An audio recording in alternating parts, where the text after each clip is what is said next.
Welcome, listeners, to Real Wisdom with NK, the Midwest Film Festival's podcast exploring the journeys, insights, and lessons from filmmakers and creatives across the Midwest.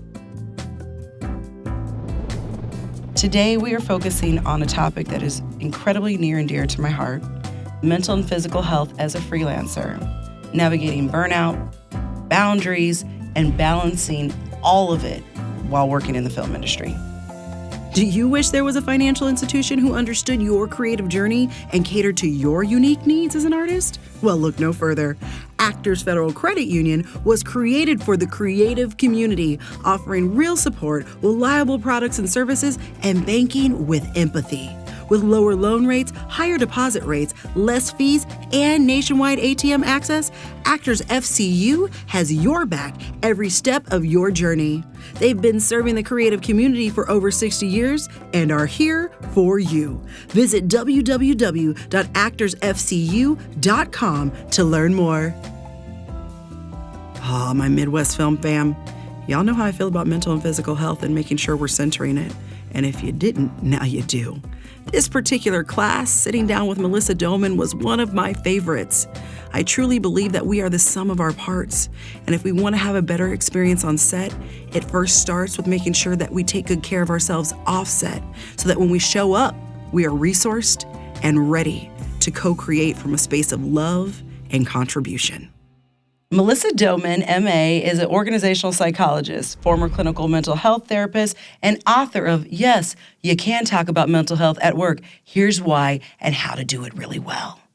Melissa works with companies across industries around the globe, including clients like Google, Estee Lauder, and Salesforce. She's spoken and mentored at South by Southwest, has been featured in Vogue, CNN, NPR, and in LinkedIn's top 10 voices on mental health. Having lived abroad in South Korea, England, Australia, and traveled to 50 countries, Melissa uses her global experiences to inform how she works with companies around the world. Melissa has one core goal: to equip companies, individuals, and leaders to have constructive conversations around mental health, team dynamics, and communication in the workplace. I'm incredibly excited to have this conversation with Madam Melissa, who we'll refer to as Mel.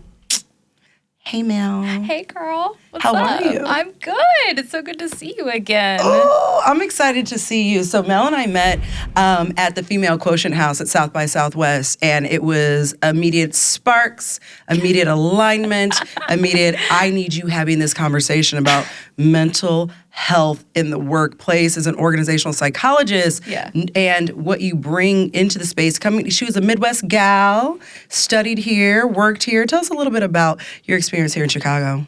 So I actually went to, back then it was called the Adler School of Professional Psychology, and I know that you and I had a very intense geek out moment about Alfred Adler because he was around the same time as Freud, but just didn't get the press, you know what I'm saying? Right. So I lived in Chicago for 4 years, 2 of which I was at Adler getting my master's degree, and then a couple years after that when I was working here. So I was in East Lakeview, and because I lived on North Lakeshore Drive, I would always tell people that Oprah was my neighbor. Because you're not lying. I mean, I mean, several miles away, but like technically we were neighbors. Technically, yeah. Right. So and the technicalities. I loved living in Chicago. It was really, really wonderful 4 years, and being back is really nice. And I actually went to go visit my school today. So it was really nice. Oh, that's amazing. Yeah, so for y'all that don't know about Alfred Adler and his theories and the family constellation, and talk a little bit about Alfred Adler and like your learnings in that space at the school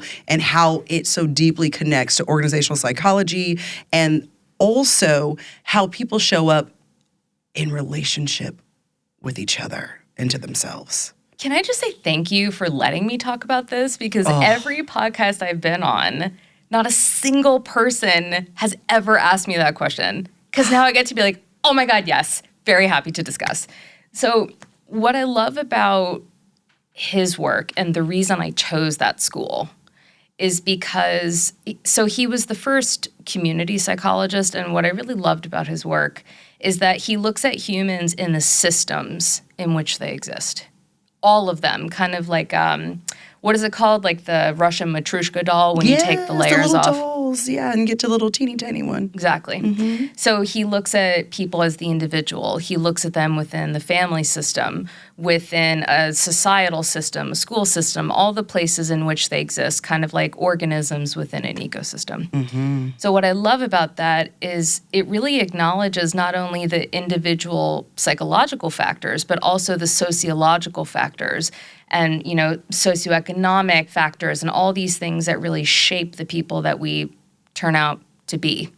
And so the reason that it really helps me in my work now, especially within organizations, is because I even pull back into my bachelor's degree that was in sociology. So it's like I like people or something when you get a bachelor's in sociology. Just a little bit. Minor in comms, then go into, counseling, psych, and all that.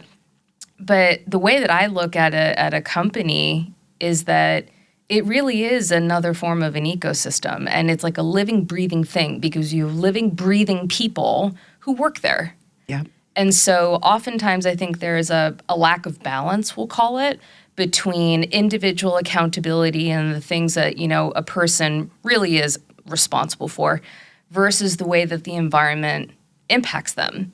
And so to me, it's not column A or column B, it's both. Yes. And so I think that, oftentimes, especially within, it doesn't matter the industry you work in, where there is this uneven weight where I actually see that it's often the organization and the people that staff it are kind of meeting in the proverbial middle. And I think that how we act, the way we interact with each other, it does not exist in a vacuum. I don't know how old you are, but I'm going to date myself for a minute. So you remember like those old school kind of like silver cassette tape recorders. Oh, yeah. With the big buttons and the clear glass window where you see the cassette tape. Yes. And you had to hold it up to the radio to make a mixtape. Yes. Yeah. Absolutely. Kids these days with the streaming, they don't even know. They don't know, They don't even know. They don't know about the pencil, how you gotta put it, do the little swoop to get it back to where it needs to be. They don't. Y'all got it so easy. You have no idea. So I look at us, we are the tape recorders. And I think that people really underestimate how we are such a collection of our moments and our experiences, and that completely colors not only how we see ourselves, but the people around us and the environment around us. And that's what really drew me to Adler's work, is that he takes society and family and the individual all into account. And to me, I'm like, what other way would you try to conceptualize humanity other than that? Oh, y'all see why I fell in love with this woman immediately. So for those of you who don't know, I actually have a BA in psychology and fashion. And Alfred Adler, from the age of 16, I geeked out about and continued to study his work throughout my studies. And when I found out Melissa studied where she studied, I was like, oh. And for this very reason. And so for those of you who are like, wait, I thought we were talking about filmmaking, and we are. And do you know how much time we spend together on set? And we're creating these collective communities. The community is the sum of its parts, right? So how we're coming to set is how people experience us and how the set in and of itself is then experienced.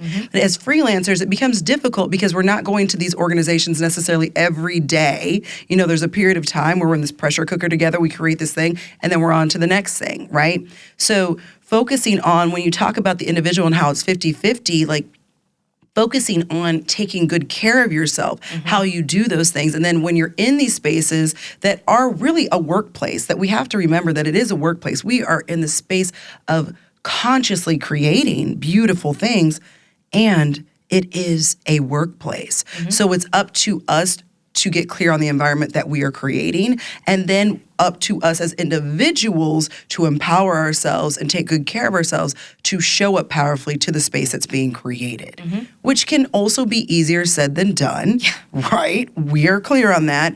And also as a freelancer, resources definitely ebb and flow, right? So we're going to talk about some ways to find accessible resources to take care of yourself and simple things that you can be doing with the things that you have right now at your fingertips that you may not have considered. Yeah. So I want to talk a little bit about some of the ways that you suggest for freelancers in specific to find guardrails to take good care of themselves mentally. And I'm going to talk a little bit about physically. Oh, yeah, absolutely. And something I think is kind of the, let's lay the foundation for the house, for the proverbial conversation, When you think about managing mental health, regardless of if you're a freelancer or you're a W-2 or whatever it is, no one will help you manage your mental health better than you. No one. But the thing is that it can feel so difficult to do that. It can feel really difficult to do that. And so I just want people to understand that, we don't choose to struggle with mental health. We don't choose to struggle with mental illness. We choose how to manage it. It's our responsibility to manage it, provided we have access to resources and can afford to use them, which is a whole commentary on, social marginalization. But I think that's really the foundation to lay, is that you have to do it for yourself because no one else will do it for you.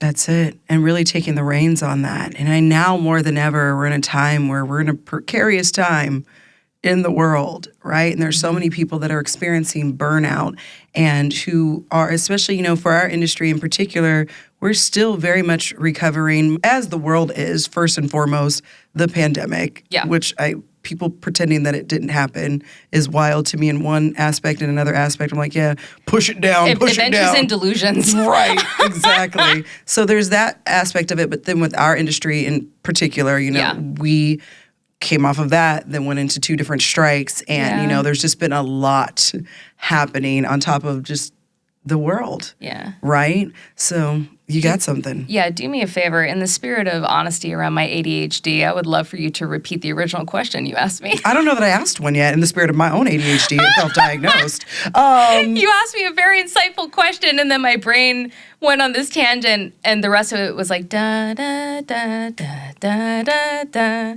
Hey, look, get us together. I was just kind of sharing like the state of the union when it comes to where we are as a film industry, but then specifically talking about people who are experiencing burnout and are really struggling in that space and some things that they can be setting up for themselves. And you said, we're clear on the ownership starts with you. That's the foundation of the house, right? Yeah. But what are some steps? So there's something I really like to talk about, and I want to make it very, very clear. The reason I like talking about this is not because it's a concept I created. It has nothing to do with being like, oh my God, I'm amazing. It's really because people tell me it's useful. That's why. So I created this tangible, personalizable, executable concept, all our comforting, concrete words, called the mental well-being non-negotiables. Mental well-being non-negotiables. Correct. Got it. Now, I feel that managing mental health, and hopefully to prevent burnout, is as important as sleeping, eating, bathing, and breathing. That is how I feel. This organ that governs who we are, and it's our baseline social, emotional, cognitive functioning, and especially in an industry like yours, where it is very high demand and very, very busy and a lot of creative energy. So it would behoove people to take care of said organ that allows them to do that. You know what I'm saying? So I feel that when it comes to managing mental health and doing things that will prevent something like burnout, and burnout is so, I would say, dangerous in a lot of ways, especially if it goes unrecognized, to really do what just nurtures their mental health in a way that they actually enjoy, not the way the wellness industry tells them that they should. Let me give you an example. Please do. I'm a former therapist, okay? I used to do clinical psychology and had all the alphabet soup after my name. I treated, diagnosed clients, the whole 9. I don't like to meditate. Yoga doesn't do it for me. And I feel like whenever I say that as a former therapist, people are like, how could you say such a thing? It just doesn't work for me. So the mental well-being non-negotiables are things that you do at a cadence that is actually realistic. Because if you set yourself up like, I'm going to do this every day, and then you don't, then you get this fear of failure, and then you are very hard on yourself, and it defeats the whole purpose. So it's things that you do at a cadence that you decide has to be realistic and achievable, that you're actually going to do. And I mean barring death, dismemberment, hell, high water, or illness, and I'm not playing. Let me give you some examples of those. For me, I live in Colorado. That means I have to be out in nature once a week at minimum, pretty easy to do in Colorado. Yeah. For me, that means playing with my dog every night, even on the night she doesn't want to, because she is a very spicy petunia. Very, very big personality. And sometimes she's like, oh my God, Mom, stop. But, red heelers are literally the descendants of Australian dingoes. So she's my little feral baby. And the last one is salsa dancing. I'm actually going salsa dancing tonight because one of my dance friends is in town. Because when I do salsa, it is actually very meditative. My mind goes blank, totally blank. So pandemic made that a little hard. Not exactly, social distancing friendly. Right. So I said, well, I have hardwood floors, a mostly willing husband, and salsa music, and that's going to have to do. Or when I got my knee surgery or my ankle surgery, can't exactly dance. So I have one of those, those Zoomy things that people go around on when they have ankle surgery. And I was like, we put the music on in the house, and I was like shaking my butt around the house to Mark Anthony.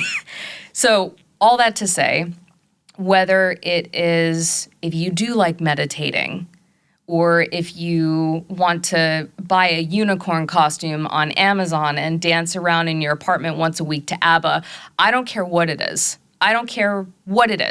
But you have to find something that actually makes you feel good at an achievable, realistic cadence and do it consistently, or you're gonna go pop.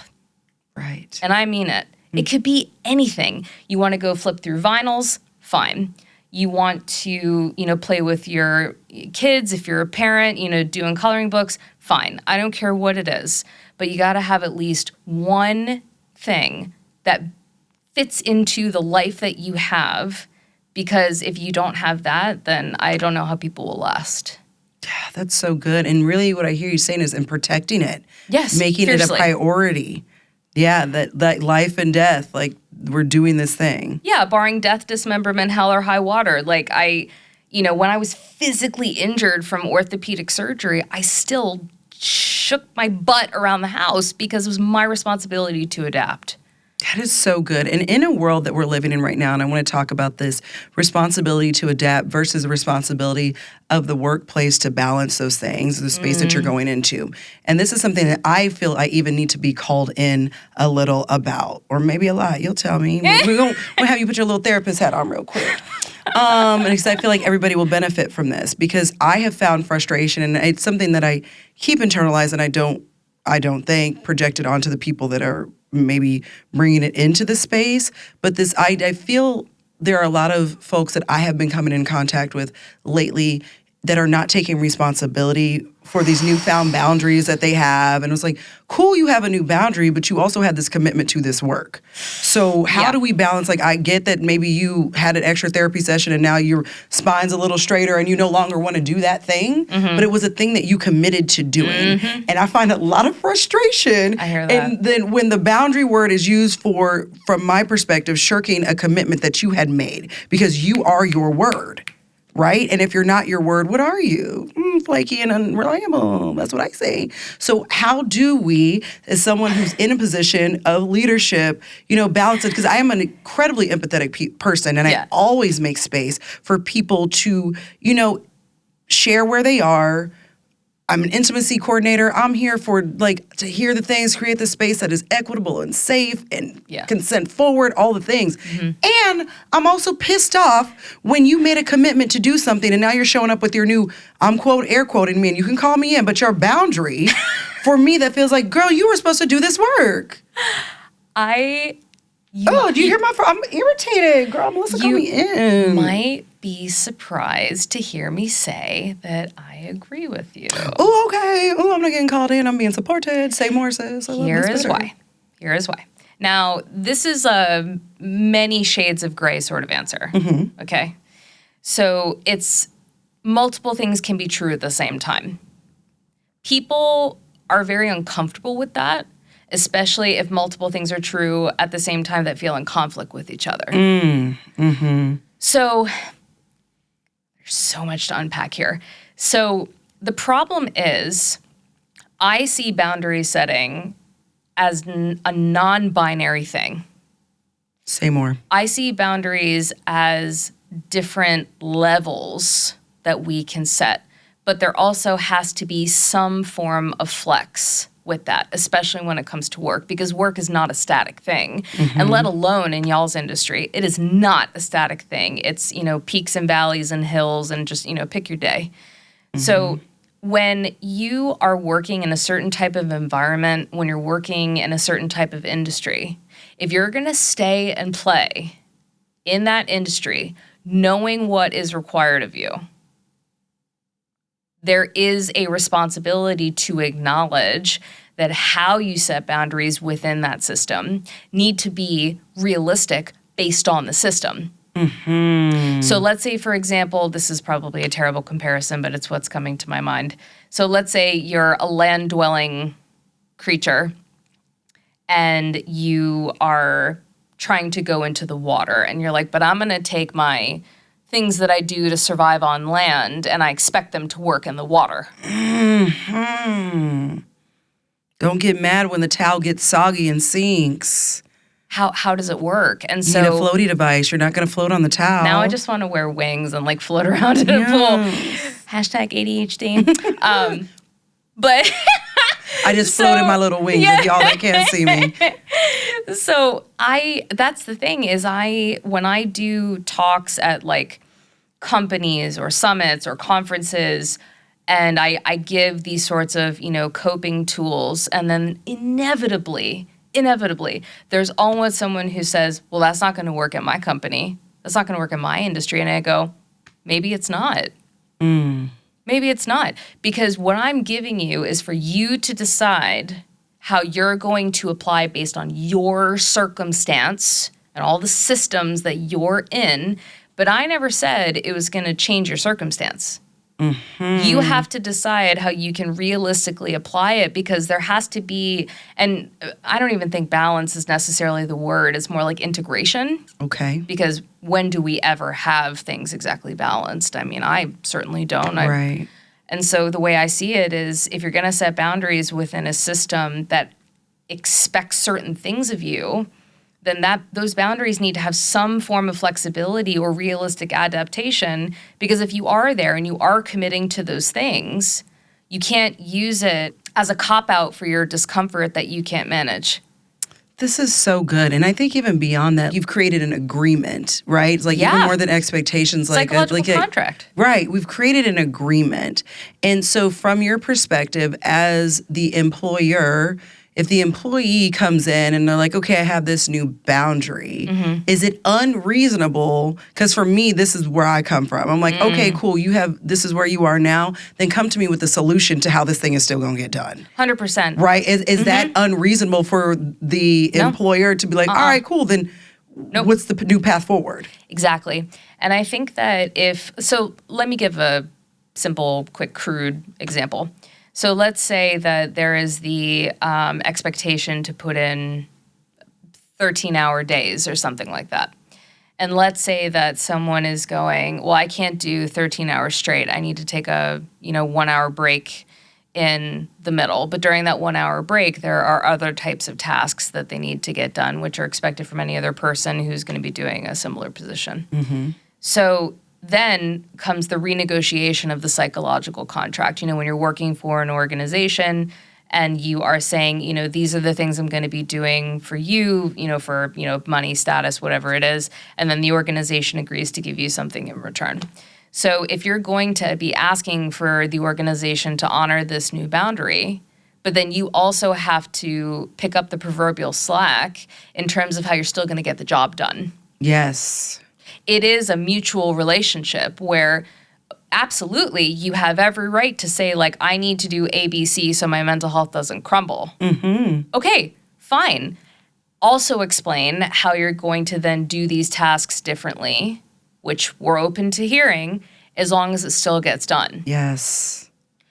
I think that's completely reasonable, because there's a difference between saying, I don't give a hoot about your boundaries at all, get it done, versus, okay, I hear you, I appreciate you telling me, I'm concerned about you doing A, B, C, D, E, F, G, can you walk me through the different way you're going to accomplish this? Because maybe we can try and figure out a way so it serves both of us. Yes. Thank you. Oh, I feel so reaffirmed. No, it's good. It's good for people to prioritize their mental health. Clearly, I'm saying that, but here's the problem. And I wrote about this a lot in my first book. I went on a long, we'll call it harangue about it, where what really just like burns me is when people are using the mental health at work conversation really as like a cover for bad behavior or shirking responsibilities or treating other people poorly.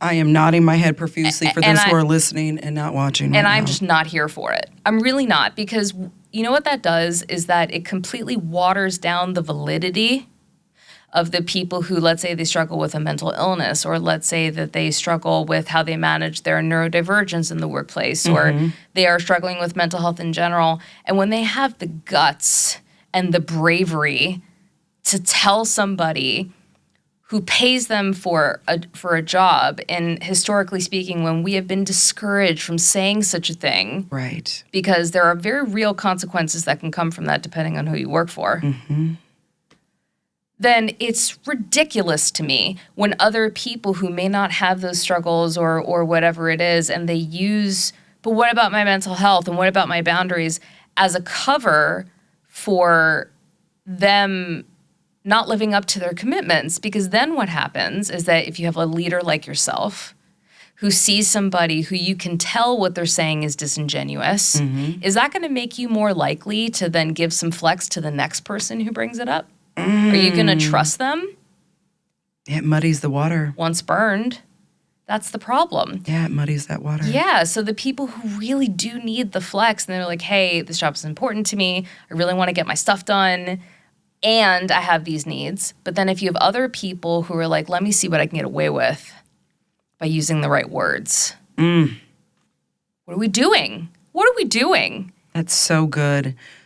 And okay, so specifically talking about being on set for it, like there are times like, you know, you're in 16, 18-hour days. Yeah. And it just like, you're just boom, and you could have whatever hard boundaries you want to have. But like, I really like this language about integration of the boundaries and what that looks like within the environment that you're in. Right. What are some tips or tricks that you can give for people that are working on set to take little respites or ways to, throughout the day, in these moments when they're, don't move a muscle, stand here and hold this boom mic, you know, like ways that they can find a little bit of peace that can kind of pour back into them. We know like the 3 big things that you're doing right now that are non-negotiables throughout your life during the week. But what is like a concentrated day look like that you could suggest for folks? So I'm a big fan of suggesting things that people can do with the minutes or the seconds where they can. Talk to that, because that's all we got on set. That's what I'm saying. And so I think that there's this common misconception that doing things to manage mental health or avoid burnout has to happen in hours or days. But that's not realistic at all. I think that it really comes down to finding the minutes and the seconds where you can, almost like the opposite of death by 1,000 cuts. It's 1,000 little cumulative moments that will make a difference. So, for example, when I used to live in London, I would have to take the tube a lot. The tube. I love the tube. I lived in London as well. Oh, you did? Yes. Dude, I got so twitchy in the tube because I am a wide open spaces sort of girl. Wide open spaces. ADHD, here we go. Go ahead. Hashtag ADHD. I had to do that, you know, for work. And so the reason I'm bringing this up is you can use the most incredibly nervous system calming tools in the most unexpected places. Give us some tips. So what I mean by that is and again, it really depends on what you're doing. Because, for example, if you're like operating a boom mic, you can't like close your eyes and like go into a meditative space because you might, you know, hit somebody upside the head. Right, or more importantly, drop into the shot. Right, exactly. Hit somebody upside the head And as long then as there's nobody in the no. So, for example, and this might sound sadly simple, but it works. Okay. So the fancy term, deep diaphragmatic breathing, also known as box breathing, this is not foo-foo nonsense. Like this really makes a difference. And the average person breathes the wrong way. So for example, it's not very physically attractive, but we're body positive people here. Yes, we are. And so when the average person breathes into their chest and the shoulders go up and down. This is how we normally do it. But when you're breathing the right way, you should look 9 months pregnant. And what people don't realize is that when you're breathing up here in your chest and your shoulders are going up and down, you're telling your nervous system, you're telling your amygdala, you're telling all your cocktails of hormones and neurotransmitters that there is a saber-toothed tiger trying to eat you and make you its amuse-bouche, which is just fancy word for snack. So, however, when you're breathing really deep and you want to be like quiet enough so you're not disturbing on set, and in through the nose, hopefully out through the mouth. Again, you got to be quiet so you're not disrupting anybody. You are literally telling your nervous system there is no threat in your environment. So if you can't find a minute to yourself, although I hope you can have a minute like when you go use the bathroom, for God's sakes, at least just breathe the right way. Give your body a chance to recover. Because most people, they're so tight and they don't realize what they're doing. The minute they open their mouth, their jaw clicks, because they've been squeezing like this. So in those moments, do you want to do a round with me? I think we should do a round. I'm already set up for it. I love see dancing. it. You see, She's like, right. I'm ready. Right. Feet are planted on the floor. Okay. Hand is on the diaphragm. We are ready. Let's go. Okay. All right. So let's do that one first, and then I'm going to talk about guided visualization, which actually you could literally do in like a minute. So I'm actually going to say you put your hand up on your sternum, and then one right there. So what we want to do is and obviously if you're like on a film set, you don't have to use your hands, but you understand the way you want your body to move. So what we're going to do is in through the nose for 4, hold for 4, out for 4 through the mouth. But we're going to make that tummy nice and big 9 months pregnant, okay? Ready? I'm ready.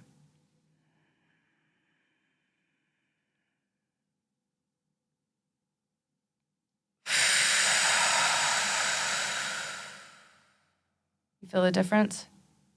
My spine softened, my coccyx lengthened. Good use of the word coccyx. Yes. I'm related to 3 chiropractors, so I know way too much about spines. Yes. So I'm a Pilates instructor. I'm a Oh, yoga and what? Pilates instructor. And I'm a big proponent of box breathing specifically. So Yeah. I told you everything that you're talking about. I'm like, yes, girl, just come Yes. on. This is just, And, yes. And you can do that. Like, there is no reason not to be breathing properly just throughout the day.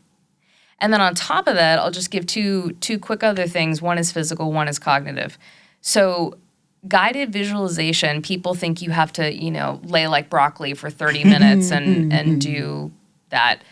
You can do guided visualization if you have 90 seconds. I used to do it in the tube. When I was shoved in like a sardine and I had my noise-canceling headphones on and I was really, really just like closing my eyes and all the people push up against me, I was like, oh, they're hugging me. And so instead of like... Nice reframe. Instead of like freaking out.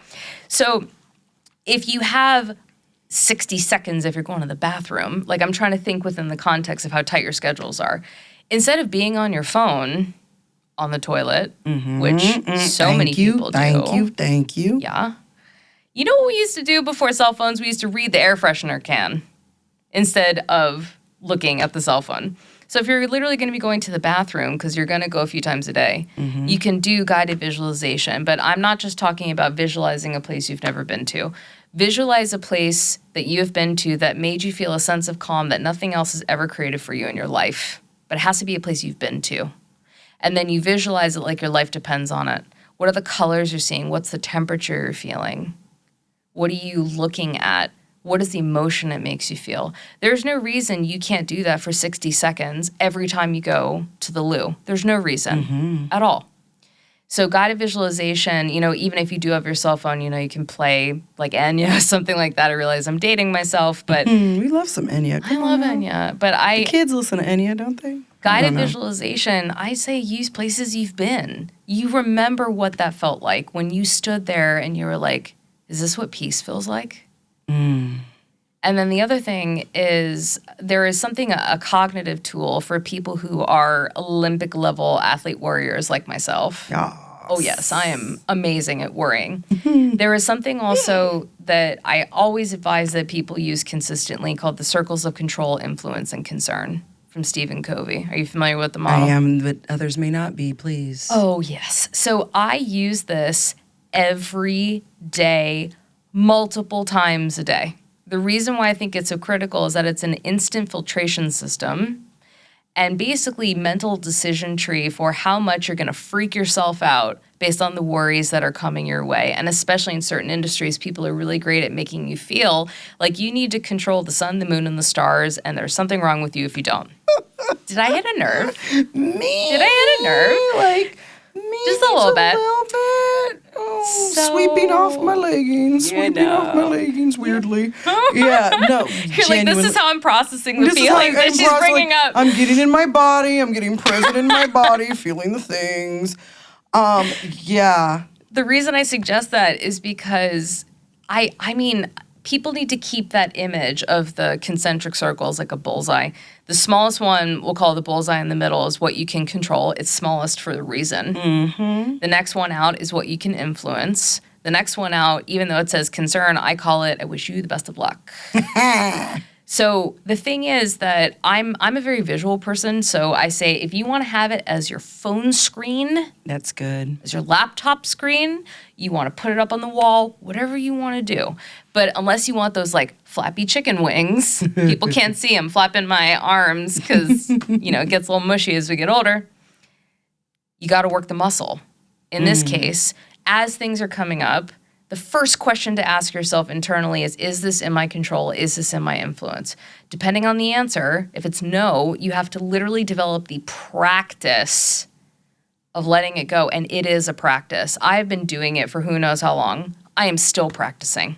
It's always a practice, right? And I love that you're bringing up muscles because we're going to talk about the physicality of these things and how important that is. And even just starting with the breath, getting in your body. Oh, yeah. And it was like, I talk about all the different things that I do. And they're like, NK, you do a million things. I was like, it's really That's what it takes. 5 fingers on the same hand, though. And it's what it requires for me to show up powerfully in all of them. Oh, yeah. But I've been a group fitness instructor for 17 years. I've been teaching reformer Pilates for almost 14 years. And I still teach every Saturday morning, 8, 9, and 10 a.m.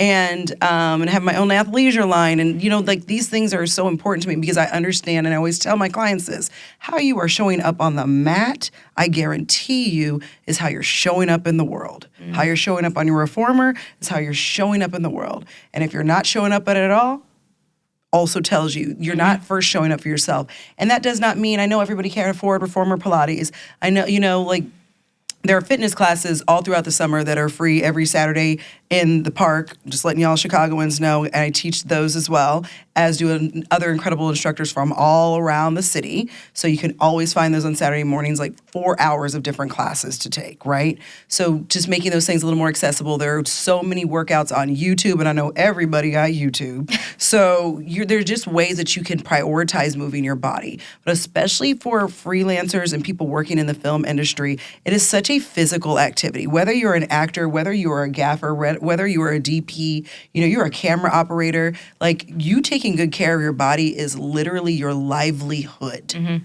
And even for my editors and the people that are sitting in editing bays and sitting in the dark all day long, it is so important that you get out, get some vitamin D, get into the sun, move your body, stretch. It doesn't have to be anything wild. You find the way to move your body that, like you said, like, what's the thing? Like, you salsa dancing. You're shaking your booty no matter what. If you got to scoot and shake, you're doing it, getting outside and walking. There's so many ways, but it has to become a priority to you, and it is up to you to get into action around it.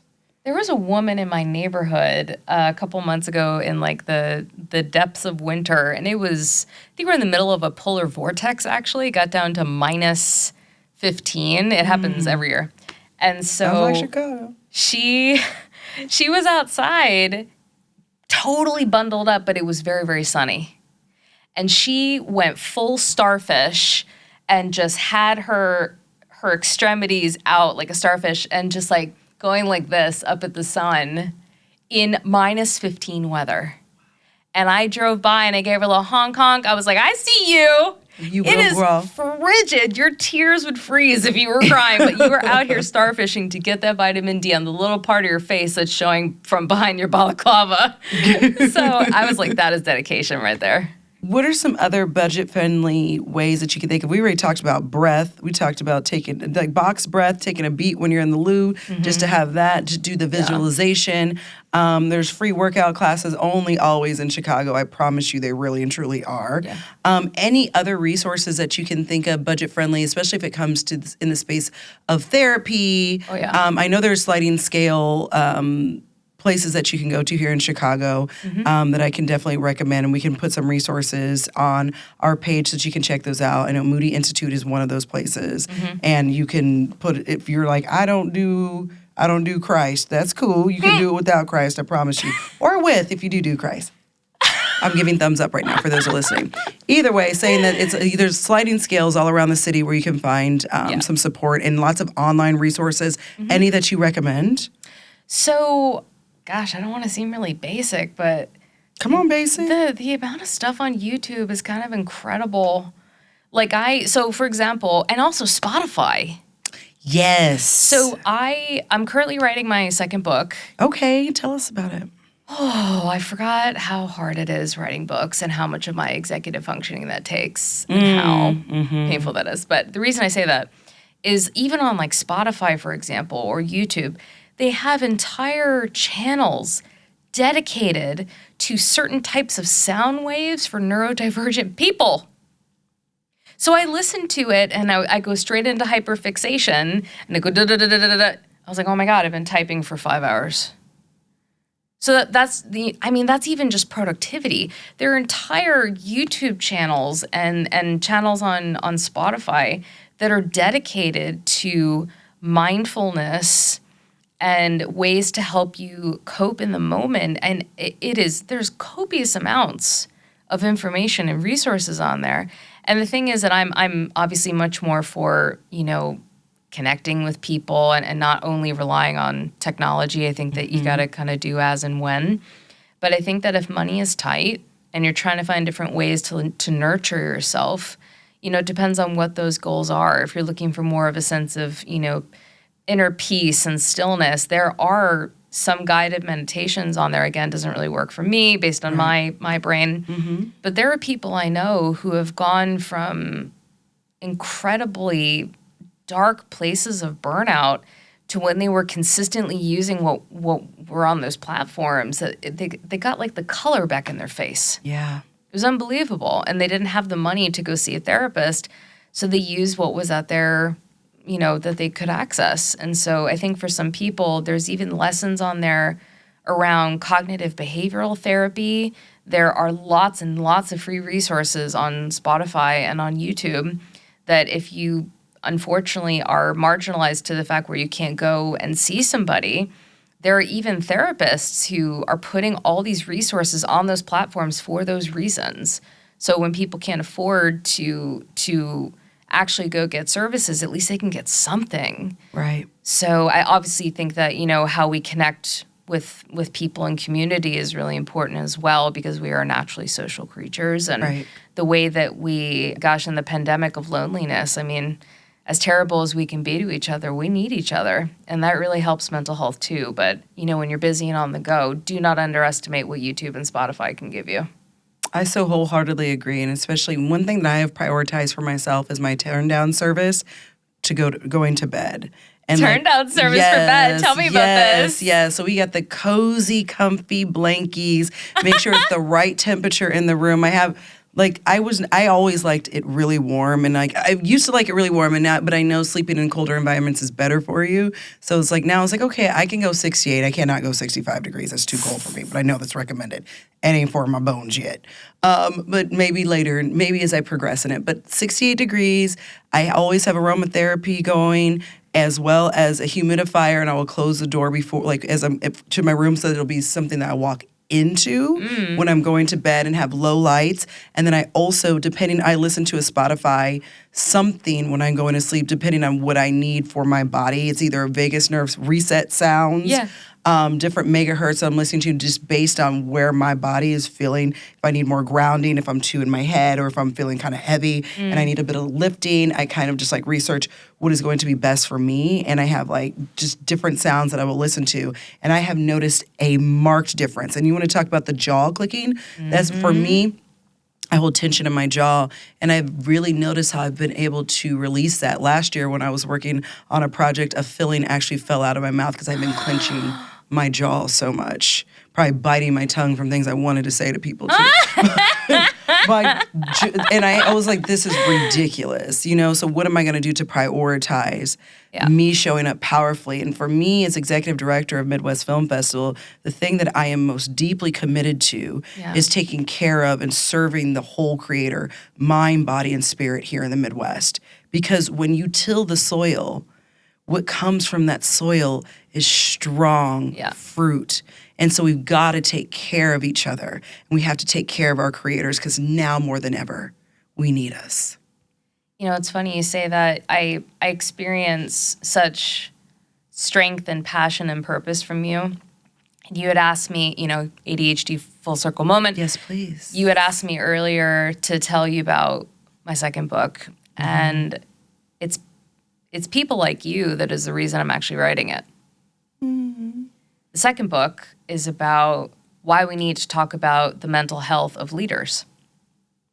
Because oftentimes people who are in, positions of influence, power, decision-making, et cetera, there's that duty of care to the people that keep the ship afloat and, keep the organization moving forward. And, that is very true. If people are going to work their butts off for you, you owe them a little bit of care for their general well-being. But what about the people who, like you, for example, that everybody looks to for direction, that everybody wants you to make these decisions? I mean, because there's actually this whole study that I will not go on like a nerd out side quest on, but it talks about how, people make these assumptions that based on those who are in leadership, they're fine. They don't need support. By the way, do you know what FINE stands for as an acronym? What does FINE stand for? And for those who aren't watching, I'm wiping my tears right now because this is hitting. Thank you. No, what does FINE stand for as an acronym? FINE stands for feelings inside not expressed. I know. Okay, Melissa.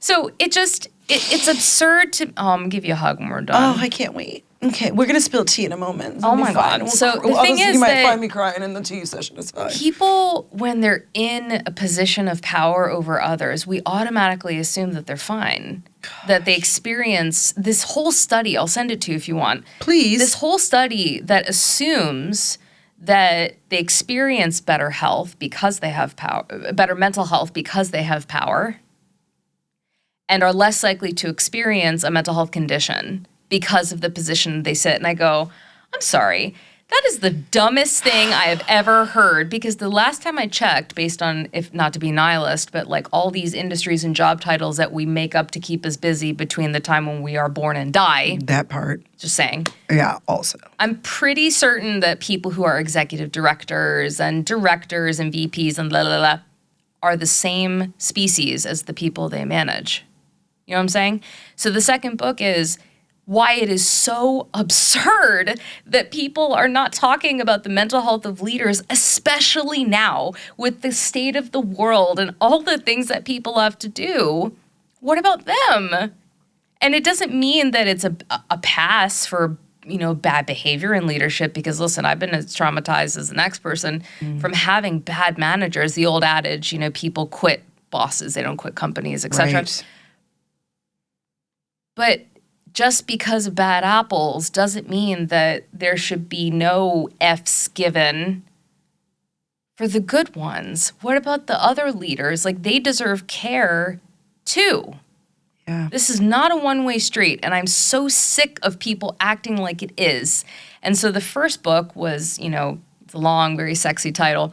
Yes, you can talk about mental health at work. Here's why and how to do it really well. Basically, here's this topic that we all tend to misunderstand and bastardize, and here's how to actually talk about it in the workplace with the workplace in mind. But this book is just giving a big old middle finger to this long-held belief about how leaders have to always be stoic and unsupported, and they just handle the gig without piping up saying, I'm going to pop, and how ridiculous that is. And based on today's world, we cannot ask that of leaders anymore.